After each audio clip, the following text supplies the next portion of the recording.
ঘটনাটা কি তা স্যার? আজকে দুপুরে 3:30টার দিকে 3:30 বা 4টার দিকে একটা খবর পাই যে কলাছড়া নিয়ার কলাছড়া বাজার ওয়ে টু মন্দিরবাড়ি রোড আজকে নাকি মনসা পূজা বিসর্জন দিয়া তারা বাড়ি যাইতেছিল। তো সবাই একটা গাড়িতে আসলো। ওই গাড়ি নাকি রাস্তার অবরোধ হয়ে গেছে, মানে লস অফ কন্ট্রোল। তো অ্যাকর্ডিংলি এই গাড়িটা রাস্তার বাম সাইডে খেটের দিকে কাটিয়া পড়ে গেছে, যার ফলে একজন মহিলা সিটু বিশ্বাস নামে একজন মারা গেছে।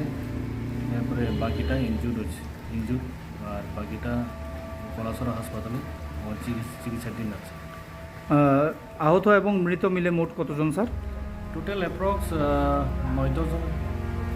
আচ্ছা, তো গাড়িটা কি স্যার পণ্যবাহী গাড়ি ছিল না মানুষ যাতায়াত করার গাড়ি ছিল স্যার?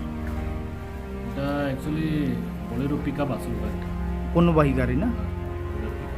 আচ্ছা, ড্রিঙ্ক অ্যান্ড ড্রাইভের কোনো বিষয় কি ছিল স্যার এখানে? এমন তো কোনো কিছু পাইছে না এ পর্যন্ত। ডিউরিং ইনভেস্টিগেশন এটা রিভিল হল। কীটা হয়েছে আজকে ঘটনাটা?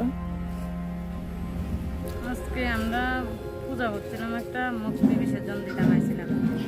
মুক্তি বিসর্জন দিয়ে বাড়ির যাইতে মানে গাড়িটা নর্মালি চালানো নিতে আসছিল, কেমনি জানি এটা মানে সাইডে যে আসতে করে এমনি কাটতে ঘুরে গেছে। সামনে কোনো গাড়িটার কিছুই আসছিল না, বাইকটা। তো এতে কি কোনো ক্ষয়ক্ষতি হয়েছে? ক্ষয়ক্ষতি হয়েছে মানে আমার আপন জাল একজন মারা গেছে, মানে জায়গাতে গাড়ির সাইডে মানে নিচে ঘুরে গেছে। নাম কি ওনার? আমার নাম সিতু বিশ্বাস। সিতু? আচ্ছা, বাড়ি কোন জায়গাতে?